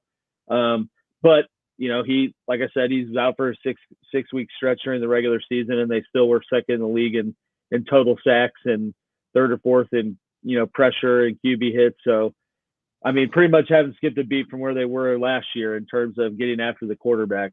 And, on the flip side of that, outside of Trent Williams, this San Francisco offensive line is, nowhere in comparison to the Chiefs. And I'd say this is probably more of the, one of the better units overall in terms of getting pressure that they've had to face. So it'll be interesting to see kind of how Spagnuolo plays chess and where he puts Chris Jones and how he plans to, handle Trent Williams or, by putting Chris Jones away from him. That's what he's going to do. He's going to be like, where's Trent? All right, Chris, you go over there. I said last night I'd put Chris Jones there for first play of the game and just tell him to ram his helmet into Trent Williams' chest plate and be like, that's it, big dog. And then just let George Karlaftis, go over there and just try to do something. But, outside of Trent Williams, these other guys, especially in these playoffs, they've looked susceptible to giving up pressure to, only 5-man, type schemes. And we all know that Spagnuolo, is notoriously not going to just bring 4 or 5 guys. He's going to dial up some blitzes. So I do expect KC to do better in that department than San Francisco will in terms of getting pressure. Will that ultimately create Purdy with turnovers? I don't know, because up to this point he's been getting pressure in every game and somehow busts out a scramble or makes the throw to get something done. It throws across his body, across his body. I'm like, really, dude? And he got away with it. Yeah, unreal. He kind of just, I like Purdy. He has he just oozed, you can tell he just has all this confidence, and it's like, I feel like he's just gonna be like that until he can't get away with something. And it's like, oh yeah, okay, I get. But so far, he's been able to get away with every poor decision he's made in a game. So could this be the game to do that? Good quarterback at the NFL level. Oh, absolutely. He's that guy that everyone keeps on discounting, but he keeps on winning. Yeah, I mean, right? He just keeps on winning. I'm sorry. Do you know what it is?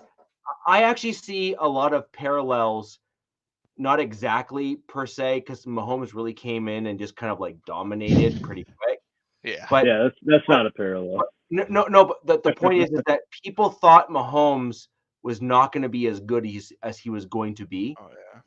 Yeah. And I feel that Purdy has some of that same energy thrown at him, which is you're not going to be the guy. And he's like, how is that smug, Cap? You gonna tell me Purdy's better than Mahomes? No. Come on. Cap, come on. We can't. No, and sorry. This is what I said last night. Eli Manning beat Tom Brady twice. Are you gonna say Eli Manning's better than Tom Brady? Alex, hold on. Just to be clear in my comment, I am not saying that Purdy is better than Mahomes. I know you weren't. Okay. But... Like to be clear. Okay. That's why I didn't direct anything to you, because we're cool. We're cool, dog. That's a fight I want to take on. I just like the way it came. It was just the way it came out. I'm like, here it is right now. That's why I said it. That's all I said. So, Alex, question for you. How do you think your defense is going to handle Shanahan's approach to offense? Mm-hmm. It's a really McVay, Shanahan, to a lesser extent the Ravens this year, but certainly Shanahan is in rare air in my opinion, because he's sustained it for longer. Yeah. And frankly, I think credit goes to his dad for passing on the knowledge to the son. He taught him well. He taught him very well. Thanks Shanahan. That's a legacy there. Here's hoping it continues, because they've had some legit success at the NFL level. Ask his dad if he ever got his money from Al. Probably not. No. Yeah. So, question for you: how do you think your defense is going to handle the similar looks or identical looks? Not even similar, identical looks, because that's really what the Niners are known for with Kyle Shanahan, which is, I'm going to run the same play with the exact same look, the exact same blocking, and one's going to be a 50-yard pass and the other one's going to be a 20-yard run. Yeah. I think I said last night, it's he runs everything in tight formations to look like I'm running all the time, but realistically run 70% of the time. And exactly. Get over the top of you the rest of it. Yeah. But yeah, I mean, I think you see them play similar to how they played against the Ravens, outside of the obvious, spine scheme that they had in place for Lamar. Because, I mean, I think until Purdy gashes you a few times, you don't really need to be implementing that into a major forefront of your plan. But, with the Ravens, we saw them, obviously play tighter all around, but they were kind of creeping more into the box, understanding that, they were a run first team. Well, kind of breeze over the fact that they only handed it off 6 times. But you could tell that was a major point of Spags to, take away that run game to some degree, and, make them beat you in other areas. And that's kind of been what we've done, or what they've done, I should say, through this most of the year, is kind of take away that one thing you're good at and make you beat them at something else, which usually coming down to, getting pass plays, in 3rd and long situations, which, as the secondary has shown, they've been pretty shut down in those moments. So, I think that you see a similar approach to that Ravens game, where the safeties are playing a little more up, obviously, to, kind of honor the aura and skill that is Christian McCaffrey. But, I think that's got to be McCaffrey has to be the person to beat you in this game. And if he's not, then I think that the Chiefs find themselves being pretty successful at the end of it. And I say that that's probably the biggest factor. When you look at their resume, in the 2 games against Detroit and Green Bay, they got down to some early leads, or early deficits, I should say. The Detroit one, obviously, way worse. But if you do that in this game against Kansas City, I don't see them coming back with the same success that they did in those 2 games with how Casey's defense has been up to this point. So, if they can, like I said, and a component of that is they're taking the run out of the game to some degree, because they have to have a little more sense of urgency in scoring. So then you're getting them off of what they want to do. Or if you take the run away, you're getting them off of setting up plays later in the drive with, getting these successful 8+ yard gashes. So, that's going to be, I think, the biggest focal point of this game. So this is a super interesting comment, despite the fact that it's such a short one here by DZ. And I truly mean that, which is, this is a bit of a loaded one, which is the Ravens didn't actually play their normal game plan against the Chiefs, and they lost because of it. Now, I'm going to flip the script on DZ here a little bit, just a little bit, because I think it's important.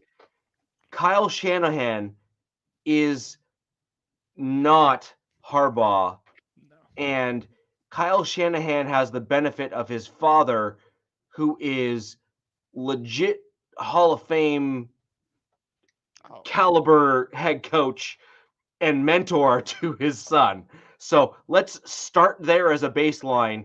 It's very similar to kind of like how Peyton Manning and Eli Manning had their father to kind of allow them to stand on his shoulders and both be like, in a upper tier. Obviously Peyton more so than Eli, but nonetheless, they are both Super Bowl winning quarterbacks multiple times. Okay.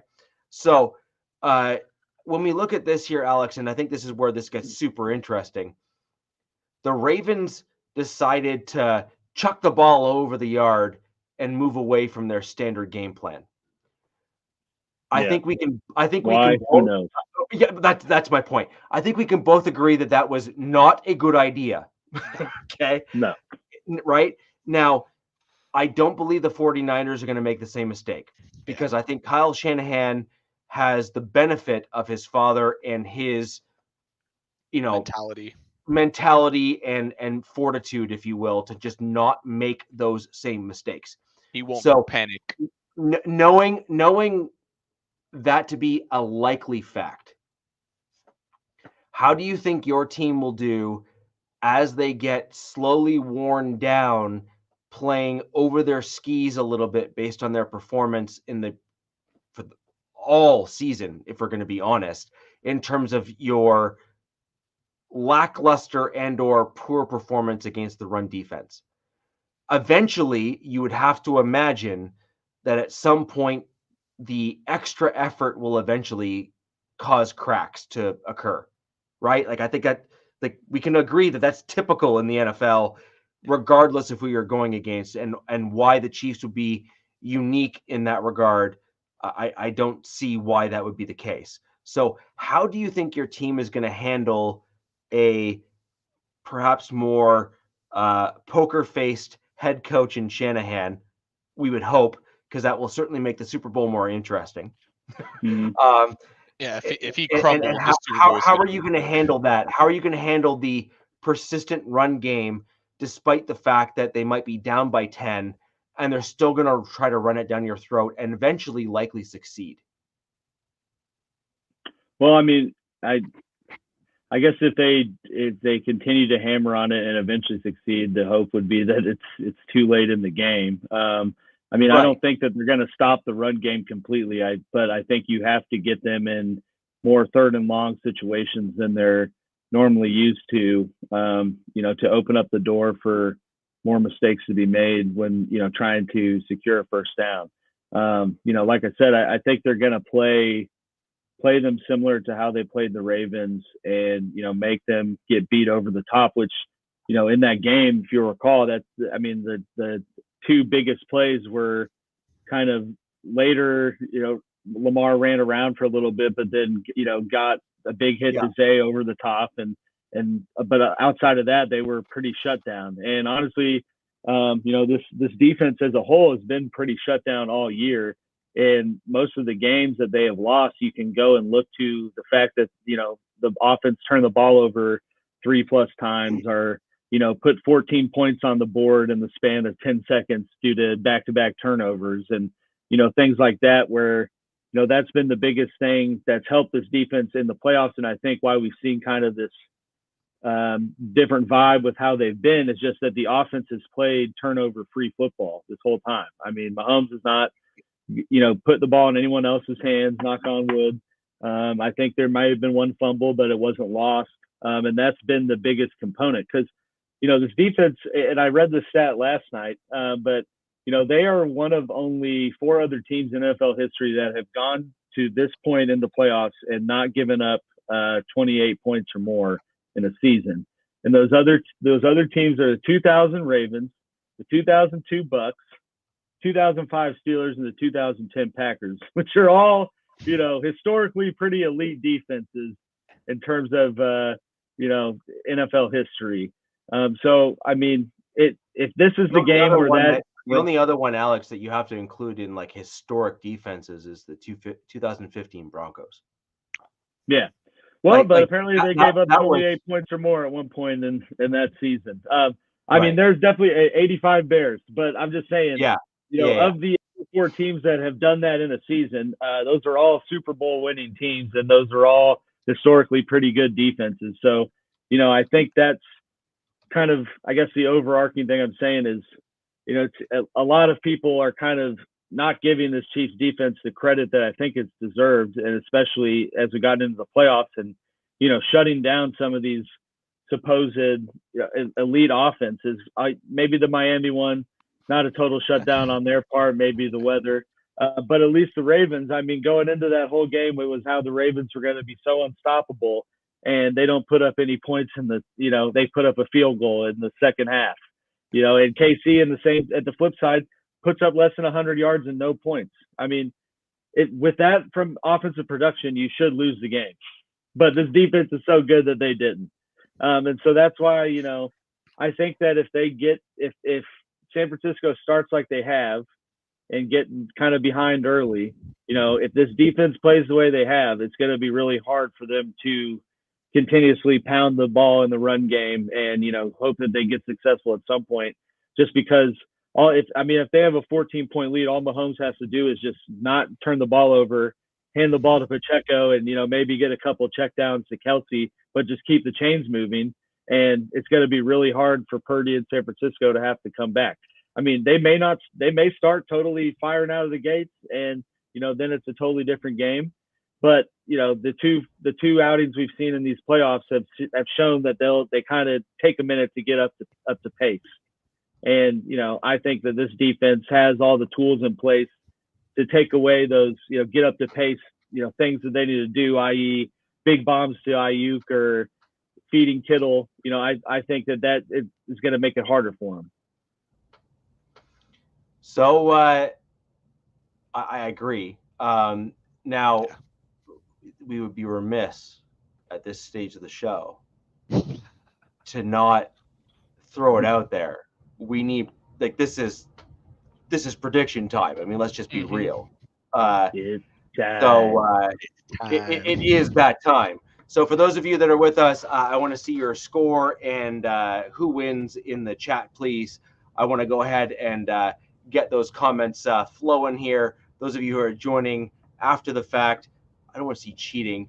If you watch this after the Super Bowl, it doesn't freaking count. Okay, that's ridiculous. But for those who watch it before the show, before the Super Bowl, I want to know your score predictions down below as well.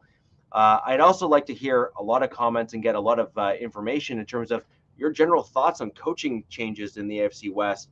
There has been a lot of them, more so than normal, actually, given circumstance. So also interested to hear your thoughts on those things as well. So for those that are joining the show, keep those comments flowing. We're going to go ahead and throw over to Captain. I'd like to know your thoughts on who wins, who loses, and what your score is going to be for the Super Bowl. I don't have a score because I'm not really good at that, and I will just say that I'm thinking Niners only because whoever wins, it's going to suck for Raider Nation. But we definitely need to disinfect our locker rooms after that crap that I saw.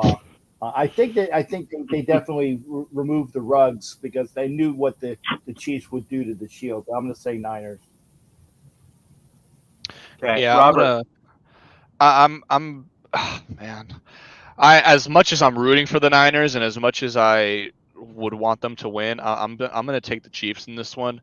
I just don't think Purdy's ready for it. I think Purdy will show why he's a 7th-round pick. You can only run the ball so much. That Chiefs defense, like Alex was saying, is hellacious. I mean, it's unrelenting. I'm gonna say the Chiefs are taking this one 27-20.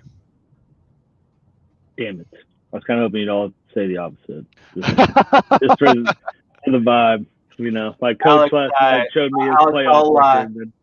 Alex, I'm going to close it out. I'm going to throw over to you for your score prediction as our Chiefs expert. I will close out the show and we'll go from there. So where do you have things? Yeah, I mean, I think ultimately, it's like I said, it's going to be a good game, not like a low-scoring defensive outing.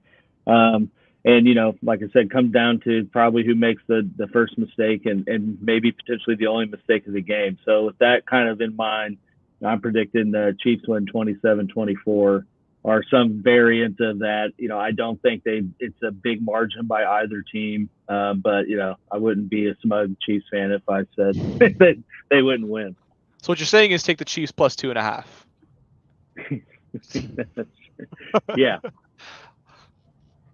So I'm going to be I'm going to pick the Niners actually in this one. I think that well, first off, I simply just can't pick the Chiefs. It is against my football religion to select the Chiefs to win anything when it comes to the Super Bowl. I will admit, though, your team did surprise me this year, given how your offense looked. So I have to begrudgingly give credit where credit's due, if I'm going to be honest. Right. I do think that the Niners offer a different challenge to the Chiefs, even more so than the Ravens. I think the 49ers have a far more competent head coach and play caller, and I think that is going to be a bit of a difference maker in this game, because I think that was the problem, if you will, for the Ravens when they played the Chiefs. I have this one going as a 20. I'm going to say 24-21. Or no, I'm going to go 21-28